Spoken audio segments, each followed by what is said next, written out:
What's going on, everybody? Welcome to the newest episode of Blue Chips, a show that goes deep into team building and player evaluations, a show that talks about college football and the NFL. Blue Chips, ladies and gentlemen, is a place where Dynasty meets Devi. I'm your host, Matty Kiwoom, and today we are going through the 2024 NFL drafts. I'm going to give a couple of overall team evals of fantasy relevant picks and why that's great for us in fantasy. And then I'm going to go round by round, 1 through 7, give my favorite fantasy landing spot and my least favorite landing spot.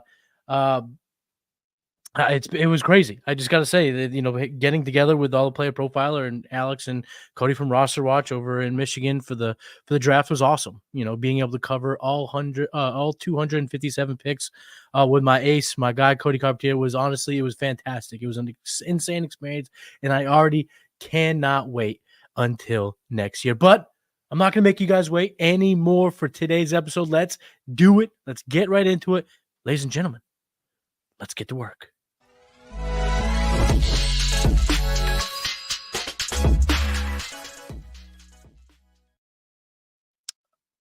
Whew. What a draft. What a draft. All right, let's get into it, okay? I'm going to stop reminiscing. I'm going to stop thinking about it. I'm going to talk about – I got three teams that I want to talk about and why I thought they absolutely killed the draft for us fantasy managers. Well, let me just kind of itch my nose for a second. Sorry about that. All right, the first team I want to talk about that killed it for fantasy was the Kansas City Chiefs. They bring in Xavier Worthy and potentially the best pick of the end of the first round for us fantasy gamers.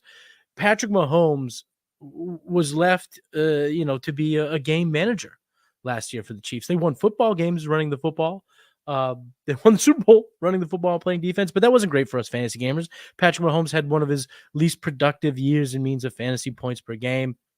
And they addressed that. First, they addressed it with Hollywood Brown, getting speed, getting a little more veteran leadership on the outside that can make plays. And then they move up to 28 to get Xavier Worthy, the king of the 40-yard dash.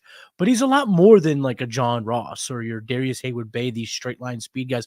He's got insane start-stop ability. He's going to provide more than just go routes for the Chiefs. And now with this inflection of speed, Hollywood Brown and Xavier Worthy, we can expect the numbers for Patrick Mahomes to go way, way up because he's still got Rashee Rice. Hopefully, we don't know how that situation is going to pan out, but we do still have Rashee Rice on the Chiefs. And obviously, Travis Kelce just signed a 2-year extension. He ain't going nowhere.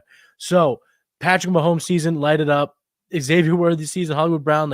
I think we could be in for a very prolific Kansas City Chiefs offense, which is going to be awesome in fantasy. And a couple other picks that they made that was great for fantasy.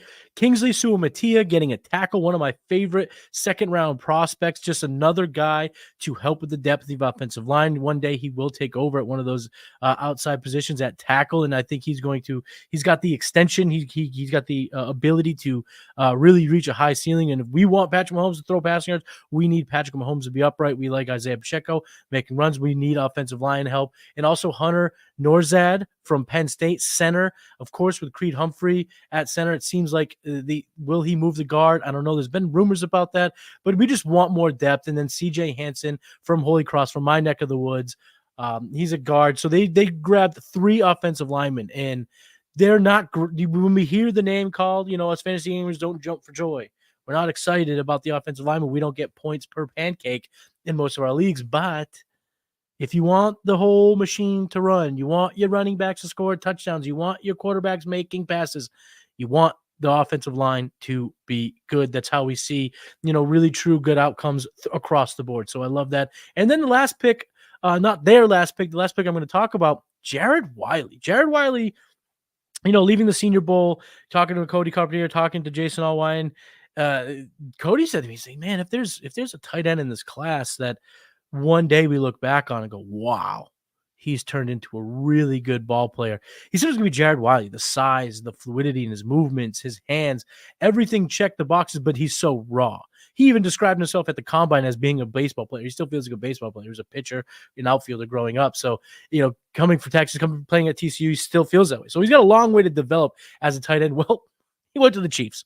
You want to get a guy with that type of potential, that type of ceiling, go let him learn behind, Travis Kelce, Andy Reid, Pat Mahomes, that whole team. The fantastic landing spot for Wiley. Getting in the 4th round is enough draft capital that they targeted this player. It wasn't someone they just took as the draft wrapped up. They took him in the 4th round. So if you have those taxi squads of spots available, Jared Wiley is going to be someone that I am going to prioritize post rookie draft to pick up in free agency. Or if you have a rookie draft that goes as deep as 5 rounds or so, take him at the end. Trade a future 5th for a current 5th. If someone doesn't want to cut someone off their team, take Wiley, throw him in your taxi squad because the upside there it's truly, truly incredible. Will it pan out? We'll find out. But the player is in the right spot, and that's what we're looking for. Those are the edges we're trying to take advantages of here when we play fantasy, when we play Dynasty. The next team I want to talk about is the New York Giants. The New York Giants hasn't gotten a lot of love, but in my overall grade, I gave them a B+. If you want my overall grades, I did 32 team grades. You can find that article over at playerprofiler.com. Check that out. And if you're at the draftrankings.com, you can see a pick-by-pick breakdown, some of my favorites per round and whatnot. You can get that over at thedraftrankings.com. But if you want my 32 team draft grade review, recap, put a bow on it, head over to playerprofiler.com and check that out. But I want to talk about why I like the New York Giants picks for fantasy. First and foremost, I get Malik Neighbors at the top. And I know there's been some hemming and hawing about, is this good? Is this bad? Who's gonna compete with Malik Neighbors for targets? They might be coming from Daniel Jones. They might be coming from my guy. But he's going to get a lot of them. I mean, it doesn't matter who's throwing the ball when you get that many targets. I mean, we've seen DeAndre Hopkins succeed with Tom Savage and Brock Osweiler, Davis Mills. We've seen we have fantasy relevant receivers. It's not so much an indictment on the quarterback. It's the excitement. I mean, for Malik Neighbors and his 115, 120 feels like the floor for targets, and his ability to separate is going to be what Brian Daboll's been dreaming of. They've been going after these short, shifty type receivers, and it's because Brian Daboll preaches separation. Well, they didn't have to go short. They went with a 6 foot, 200-pound receiver who can create insane separation and also create moments, plays, big time ability. So I love Malik Neighbors going to the Giants. The more and more I think about it, the more and more I'm just ready to gobble up all the Malik Neighbors shares that could trickle down a few picks because they don't like the landing spot. He's going to be in New York City. He's going to be a superstar. He's going to have high jersey sales, all the swag, and you want that confidence in your receiver. The next pick I'm going to talk about here that I really like is Theo Johnson. Darren Waller, he might be going through it right now, whether he retires or he doesn't retire. I just hope for him. I hope the best for Darren Waller as a person, as somebody who's come as far as he has. I wish him the best, but I also, brother, make your decision. Are you going to retire? You're not going to retire? I think he will retire. Doesn't matter. Bringing in Theo Johnson, Penn State tight end. He's now going to give this team two really young and talented tight ends, even if Darren Waller were to retire.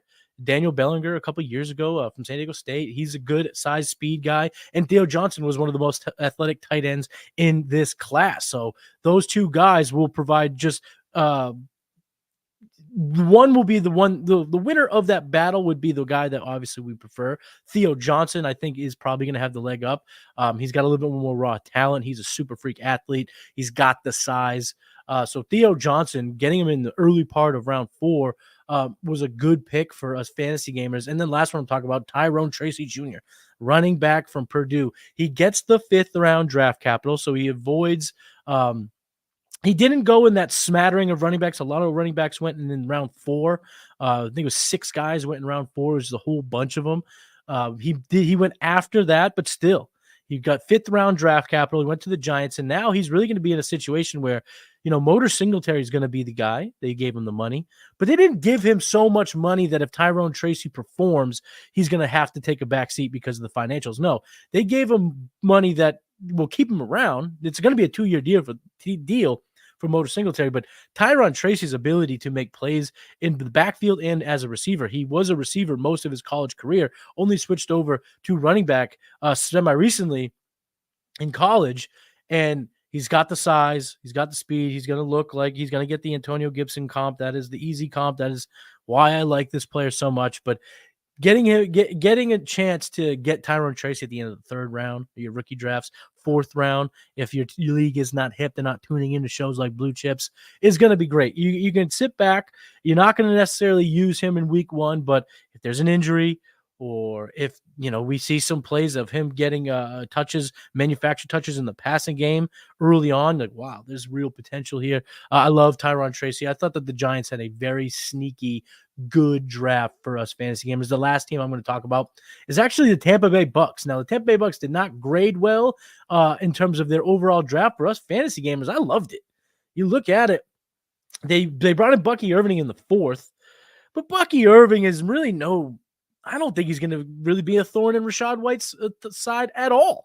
I think Rachaad White still looks at 2024 like he did in 2023. I think he's the bell cow, and I think he gets the touches in between the tackles. I think he gets the passing down work. I know Bucky Irving is that satellite back, but I don't think it's going to be in any capacity. I don't believe it to be in a capacity that threatens the touches that we want to see go to Rachaad White. So, yes, they did address the running back spot in round 4, but I don't think they brought in a player that's going to even be an issue for Rachaad White. So we like that. If you roster Rachaad White, and I do in a number of leagues, we were very high on him, my player profiler heading into last season.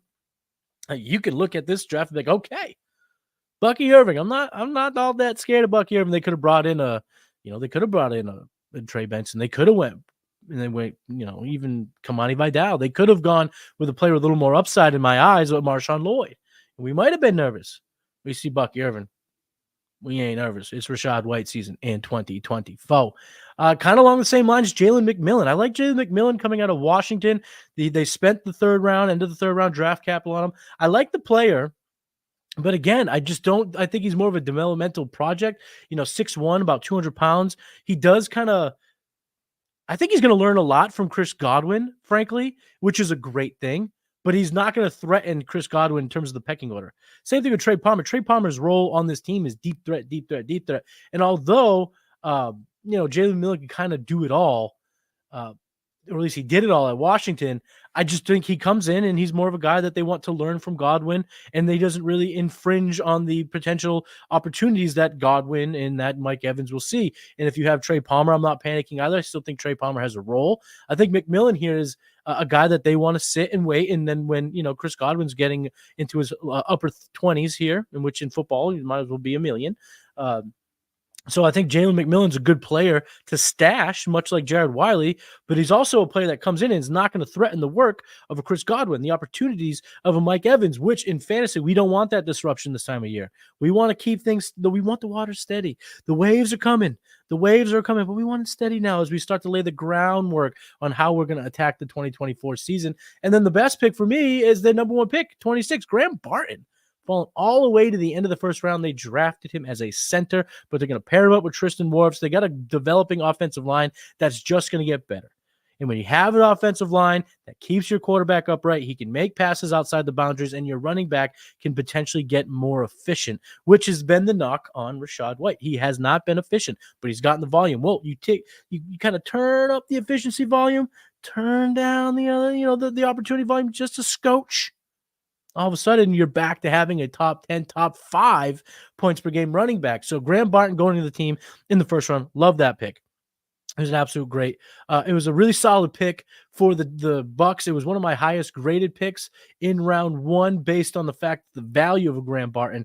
I thought he'd go a lot higher. I had him as a 90 grade in terms of the pick. Great pick there.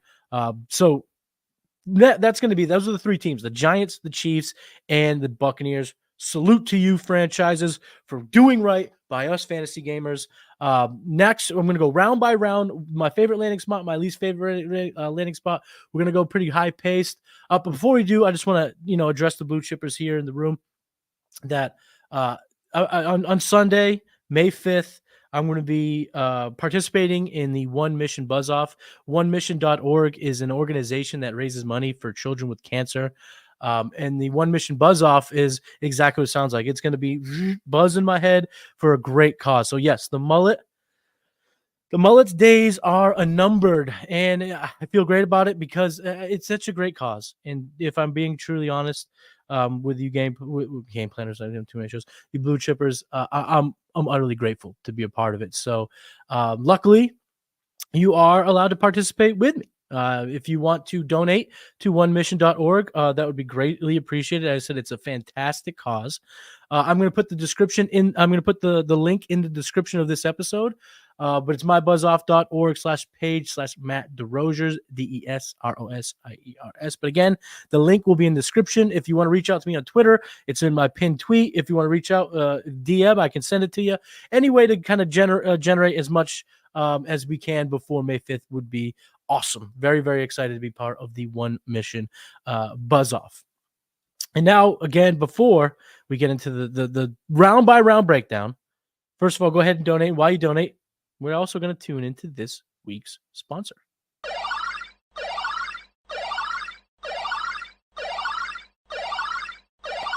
This episode is brought to you by Player Profiler, the Dynasty Deluxe package. The rankings are the best in the industry. It includes strategy mode where you can say, hey, change the rankings to be win now. Oh, change the rankings to be productive struggle. There's also a draft planner to help to strategize where you should take players because the draft planner also includes ADP. There's a trade finder where we look up on My Fantasy League and we see trades that are done, including a particular player. Then there's a trade analyzer where you can plug in draft picks, players, and we assign a lifetime value to draft picks out 5 years. The best thing about our trade analyzer, it can't be gamed with volume. And there's mock draft data to see right now what's the market for player X versus player Y, including in the fall when very few mock drafts are happening. And our Dynasty guide, the Dynasty Dominator, would cost you $10 on Amazon, but you get it for free with Dynasty Deluxe, and you get our rookie guide for free, a $25 value. So you get all of that for $45. So I mean, it's a great deal.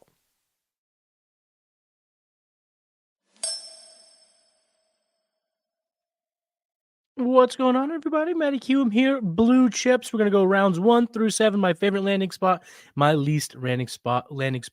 Let's dive in. My favorite landing spot in round number 1 was JJ McCarthy going 10th overall to the Minnesota Vikings. I love McCarthy. He was the quarterback prospect that grew on me throughout the process the most. Accurate. He can make plays off script, off kilter, on the run, and I think that overall, it's fantastic because imagine having Justin Jefferson, TJ Hawkinson, Jordan Addison with no quarterback to get them the ball. Sam Darnold was a question mark in terms of heading into the 2024 season. Getting JJ McCarthy, making him a top 10 pick, and getting him starting him on the Vikings program early with Kevin O'Connell is going to be fantastic. It's going to keep massively important fantasy assets at value. Sometimes, in fantasy, it's not always the direct pick that matters most. It's a pick that keeps everything together, that allows Justin Jefferson to stay Justin Jefferson, Jordan Addison to continue to develop, and when TJ Hawkinson's healthy, gives him the ability to make big-time plays and be a top tight end when we need him most. So JJ McCarthy going 10th overall, the Vikings, was my favorite landing spot. My least favorite landing spot of round number 1 was Brian Thomas Jr. to the Jacksonville Jaguars at 23. I did give the score a 90. But that's more because the player. I do like the player. I believe he is a little bit more than he's given credit for in terms of his skill set. I think it is. It's better. It's more diverse. It's more polished, I would say, than he kind of comes off, because when you watch his highlights, it's just big play touchdowns. I think he had 7 of his 15, or maybe even more than that, for 20 or more yards. He's a deep play guy, but I think he brings more to the table. But here in Jacksonville, that's all he's going to be able to bring. I don't see a path in which he can now emerge as a top RB1 or running a wide receiver 1 in fantasy, because Gabe Davis is there. Christian Kirk is there. Evan Ingram is still there. And Evan Ingram and Christian Kirk are going to be the go-to targets because guess what? Guess what the Jaguars did not do? The Jacksonville Jaguars did not bring in the offensive line help that they needed most. Okay, they desperately needed some interior line help, overall line help. They go Javon Foster in round 4, but he's more of a developmental guy. They passed on guys like Graham Barton. They passed on some significant tackle talent in round 1, and then they double tapped defensive tackle when again there was more offensive linemen to be had, and you could brought them in, develop them, and now Trevor Lawrence is going to be under chaos a lot more than we like. They may have to turn to the run game because the passing game can't keep him upright in the passing game. And you need Brian Thomas to make big plays. You need the play to develop. It takes time. And I am now worried that he's not going to get the subsequent time being on the Jacksonville Jaguars and being this guy where I thought if he went to Dallas, he went to Kansas City, he went to Buffalo, there were Detroit. There are these teams that could dial up these beautiful plays for Brian Thomas all over the field. I don't see that with Jacksonville, and I'm now having to fade Brian Thomas quite a bit initially after the NFL draft. In round 2, my least favorite landing spot was Marshawn Nealon. Now, it has nothing to do with Marshawn Nealon. This isn't an IDP conversation.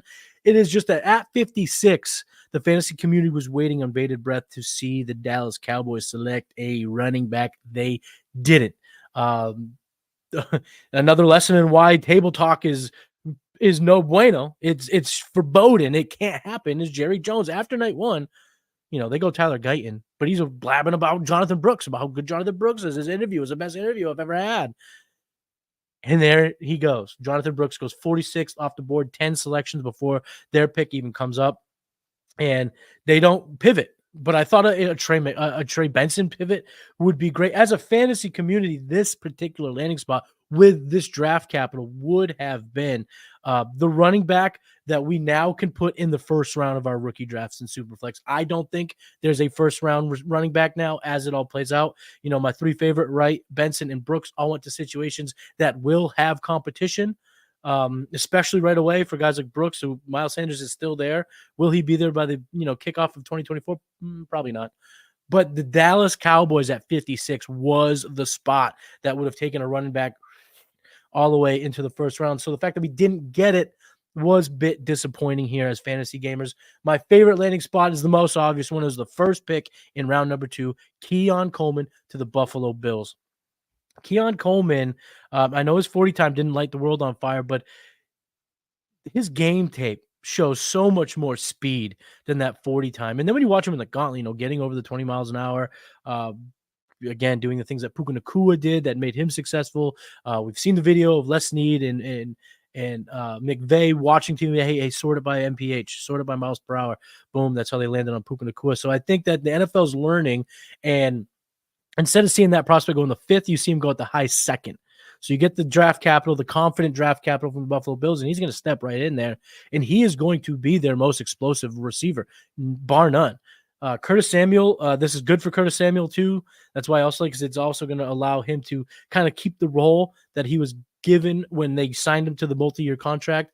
But Keon Coleman now being on the outside, you can put him in the slot. I mean, he's a lot more fluid in terms of his route running, I think, that he's given credit for, because the highlights are all like these, big, give me that ball. They're brutal. They look like Dez. But when I see him play, I think he has a ceiling of a Josh Gordon. I really do. I haven't been able to unsee it since I saw it a few weeks ago, whatever it was. I think that matchup, that marriage, Keon Coleman and Josh Allen, is going to be magical.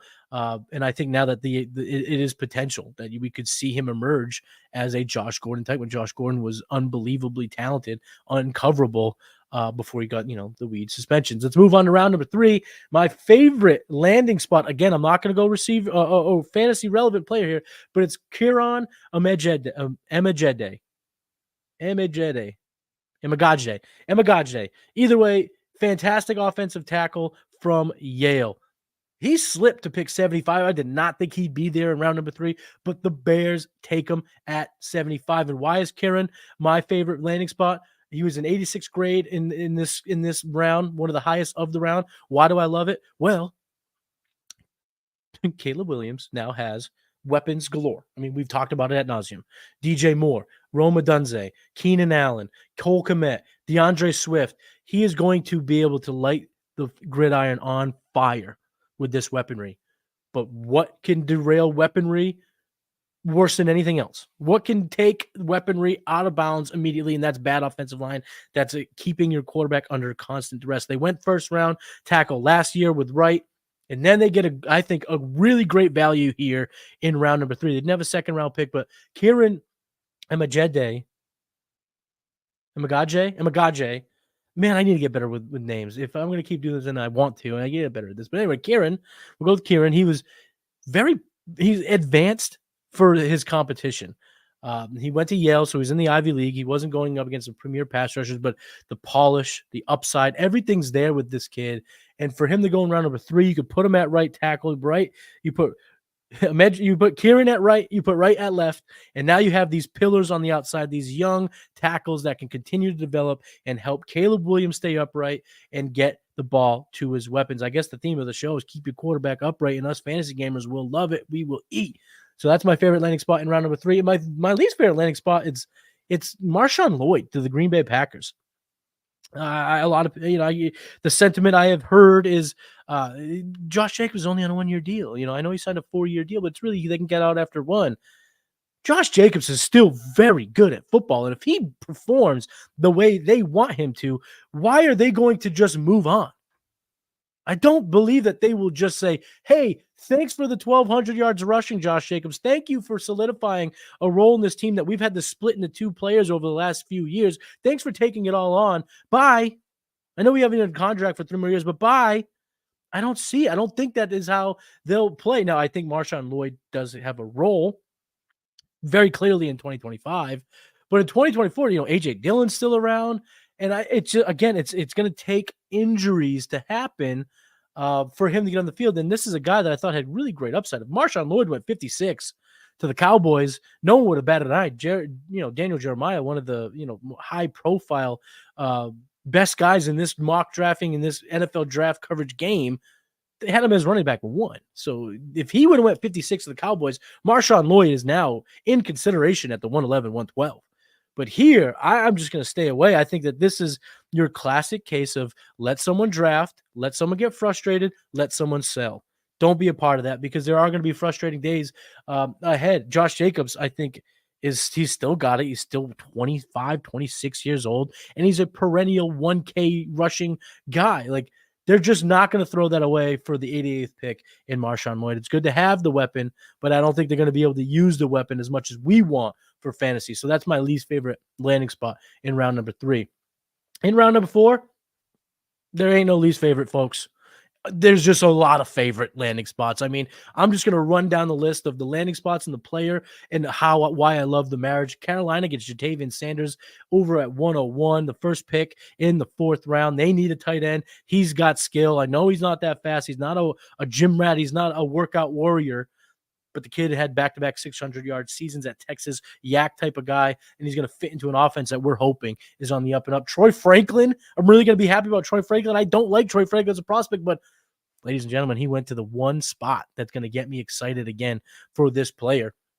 He links up with his college quarterback, Bo Nix, in Denver, and the path is there, my friend. The runway's there. Go ahead. You could be a guy that gets the most targets on the team in year 1, given the relationship he's going to have with the quarterback. We expect Cortland Sutton to be moved, and now all of a sudden it's the Bo Nix and Troy Franklin show. So I love that landing spot. Theo Johnson, I talked about him at the top of the show. Love that spot for him in the Giants. Javon Baker, the quote maker, 110 to the Pats. I'm so good. I'm so exciting. I make people in wheelchairs stand up. Oh, my God. I love the landing spot. I actually called it. Go back to the draft stream, the beginning of day 3. I called it Javon Baker to the Patriots. I love that. Tez Walker to the Baltimore Ravens. Again, a player I don't really like his prospect profile, but the landing spot's good. And we've seen how beautiful it can look when Lamar Jackson has a deep threat that he relies on. Now, that's the question. Will he be able to rely on Tez Walker, a guy who has definitely a case of the dropsies? But he goes with a team that can dial up plays for him deep. Lamar can most certainly get him the ball. And again, he goes to a landing spot that's favorable. So a guy that I was fading, I'm just fading a little bit less now after Tez Walker goes to the Ravens. Eric All to the Cincinnati Bengals. I mean, an athletic freak, an Iowa tight end, goes to a spot who needs a tight end. How could you not love that? Jalen Wright to the Dolphins. Chef's kiss. It's the best landing spot I didn't think of pre-draft. I just assumed it was blocked. No, don't go there. Mostert, A-Chain's there. Don't go there. Why? They know how to get running back. They know how to get a ton out of speedy running backs, and that's what Jalen Wright has.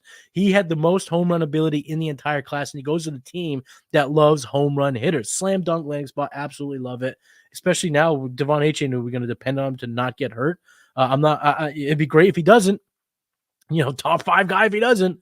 But having Jalen Wright in town now, love it. He's solidified as a second-round pick. I have him basically where I had him before as a top 3 running back in the class. Cade Stover, sleeper pick here at 123, the Houston Texans. Cade Stover back with his college quarterback, C.J. Stroud. He's going to get to learn behind Dalton Schultz for a year.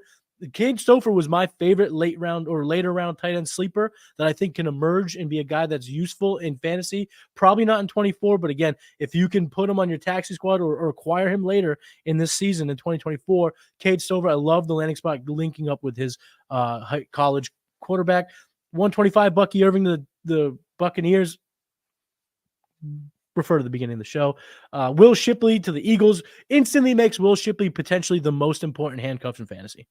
And someone made this comment in the draft house. I think it was Theo, and I want to give him credit, or whoever it was credit, but I think it was Theo, said that, listen, by the time we're in the thick of draft season and redraft season, he's going to be a 10th round pick, because that's where the premier handcuffs go. And now Will Shipley, who had a lot of helium through the process, goes to a spot where he's not going to be expected to do a ton, but if if Saquon Barkley gets injured, he is going to be in the conversation to be a weekly RB1. So I love that landing spot. Ray Davis to the Buffalo Bills. Picture Ray Davis like A.J. Dillon. And I know most of you just threw up in your mouth. Go ahead, swallow it. Take a second. In through the nose, out through the mouth, breathe, relax. In a good way. A.J. Dillon has been he's been a playoff monster for us in fantasy, where the cold games in Lambeau. Oh, out of nowhere, 16, 20 carries for 82 yards, 2 touchdowns, 100 yards and a touchdown. Where did this come from? He's been a bust. We don't like him. Well, you know what's tough to do in the NFL? Tackle big guys, big running backs. You know what's really tough to do? Tackle those guys when it's freezing cold out. Buffalo finally smartened up and realized we can't grind out a game. We just saw what happened with the Chiefs. They grinded us out. They grinded out that victory. We can't do that with James Cook. He's not built for that. Latavius Murray is now, the man, but he's old. He's over the age apex. He's 48 years old. They don't want to use him like that. You bring in a tank like Ray Davis. Those late games in Buffalo, sub-zero temperatures, Ray Davis will thrive. So this landing spot, fantastic. It's not going to be exciting for a whole year, but you're going to want this guy on your roster at the end of the year, because when the games get tough and the grind starts grinding and the weather's frigid in Buffalo, Ray Davis is going to be that force that people don't want to tackle, and he's going to give you those A.J. Dillon weeks. So that's why I love that landing spot. Isaac Guerendo goes San Francisco at 129. We just like running backs on the San Francisco 49ers.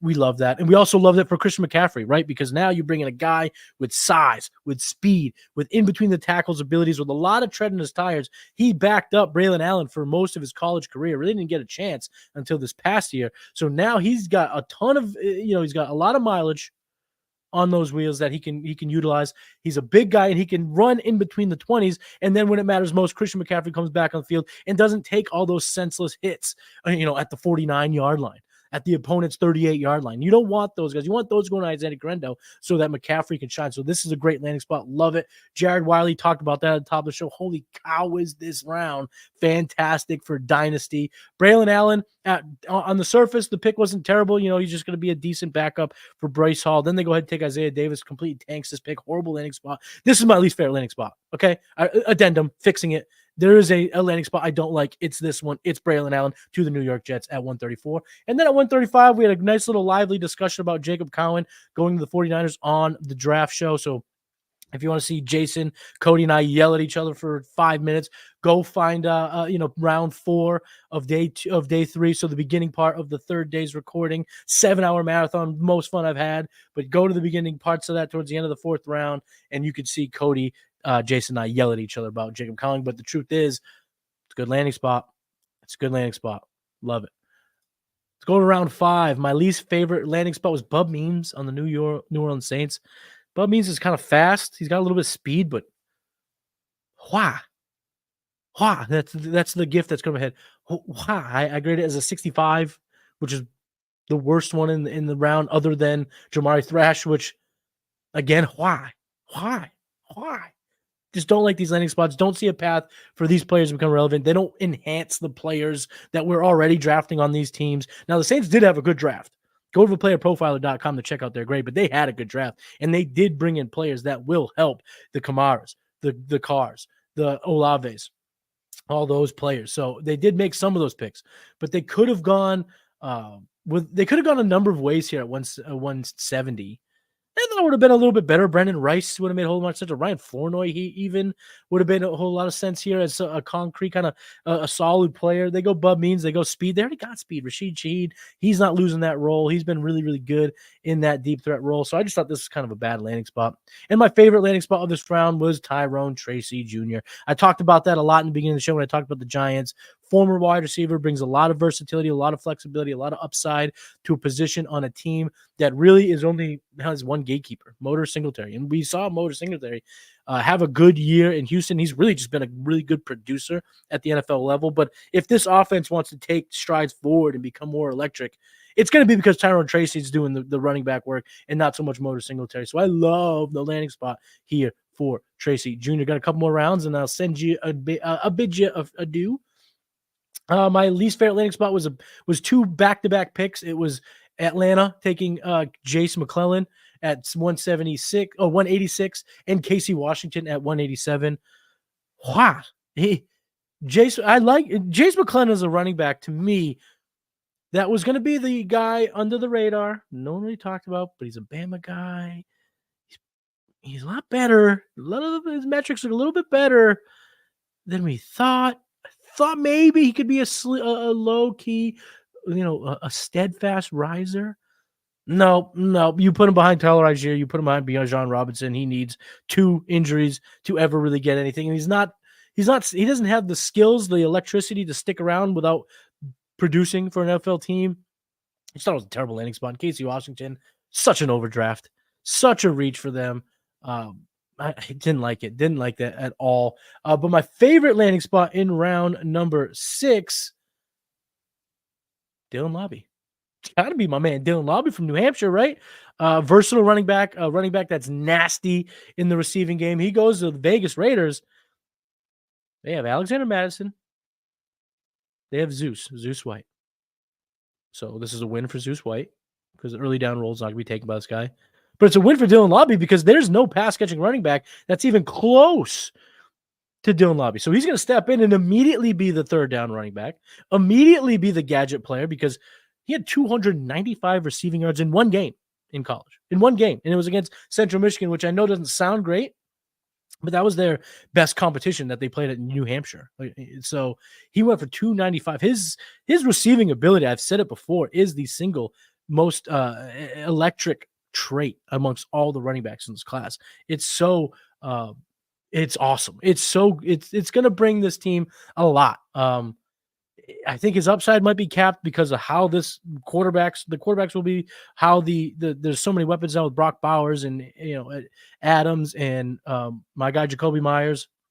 Michael Mayer's not dead in my opinion. So there's a lot for him to ever achieve like consistent use status. But as a satellite back, and if the quarterbacks check down a lot, points per reception leagues, 2 thumbs up. Dylan Lobby now is going to make an NFL roster, being round 6 pick, and he's going to be on a third on the depth chart of a team that doesn't have anyone on this roster at that position who will be able to provide the electricity in the pass game. So love the landing spot for Lobby. All right, so my least favorite landing spot in round 7 and my favorite landing spot in round 7 were the same team. They are now teammates. It was Brendan Rice at pick 225, and my favorite landing spot was Cornelius Johnson, pick 253 to the Los Angeles Chargers. How you can be saying how could you love one and hate the other, and how could you hate the one that's earlier than the other one? This is why. I believe that there is something that we don't know about Brendan Rice. The fall from grace, the slide in this draft was unbelievable. It was not expected. He fell in most mocks, in most big boards, he was a third, fourth round pick. He waited all the way until 225 to get his name called, and there's a reason for that. I don't know the reason. I'm not going to speculate. But then he goes to a team that, yeah, okay, we like this. We like the landing spot. Okay, Justin Herbert. They get him Lad McConkey, who's that Keenan Allen. You know, that's what we're hoping for. He's that Keenan Allen role. Quentin Johnson kind of fell on his face year one. It leaves the door open for a bigger receiver, an outside guy that can win. All right, I like the landing spot for Ben Rice. Wait, pause. Well, when they bring in Cornelius Johnson, everything just came to a screeching halt because Cornelius Johnson has familiarity with Jim Harbaugh. He's a Michigan guy. So you know he's going to bring those intangibles, those program intangibles that Jim is going to try to install with the LA Chargers. Cornelius is going to bring that in. So he's all, in my opinion, unless Brendan Rice, QJ, just blow him away in practice every day, and it's so obvious that they are so much better than Cornelius Johnson will stick around. That's my opinion, is that Cornelius Johnson now will always have the slight tiebreaker to Brendan Rice. And now, because of the slide to the 7th round, the draft capital is not all that crazy. You're talking about less than 30 picks in round 7. It's all dart throws. It's all crapshoots here. And I just think now this is really bad for Brendan Rice. And I was a big Brendan Rice guy coming into the process. I had him at my wide receivers 12, I think it was in my last iteration of rankings. And he's going to fall. He fell tremendously in my rankings. You're going to have to go to the draftrankings.com to get those as they come out soon. But yeah, that was a terrible landing spot for him because Cornelius is going to do the things. He's going to provide the floor that I think is going to keep him around and maybe allow Brendan Rice to fall down that depth chart if he doesn't break out and he doesn't show that he's clearly better than the players currently on this wide receiver depth chart. That's it. That's the show. Thank you all for tuning in. Make sure you are subscribed to the Player Profiler YouTube channel and subscribe to the Player Profiler News YouTube channel. Like this video, leave a comment. Which picks did you like? Which picks did you hate? Let me know. I want to hear it. You can find me on X at Matty Kiwoom. The game plan, trade gods, future cast, the hurdle, all of that at Player Profiler, the draft rankings YouTube show. The hurdle is on the executives of fantasy football. I'm everywhere. I'm grinding. You can find me at all those places. The draftrankings.com, playerprofiler.com. That's it, baby girls, baby boys, everybody. I don't know why I said that. What kind of sign off is this? All right, now I'm blabbing. I'm Matty Kiwoom. This is Blue Chips, and I will see you next time. Peace. Hey, I want to thank you for being part of this broadcast. If you have any thoughts on it, leave a comment. If you enjoyed it, make sure you leave a like. And if you want to see more shows on the Player Profiler channel, subscribe to it. That's how we know you want more.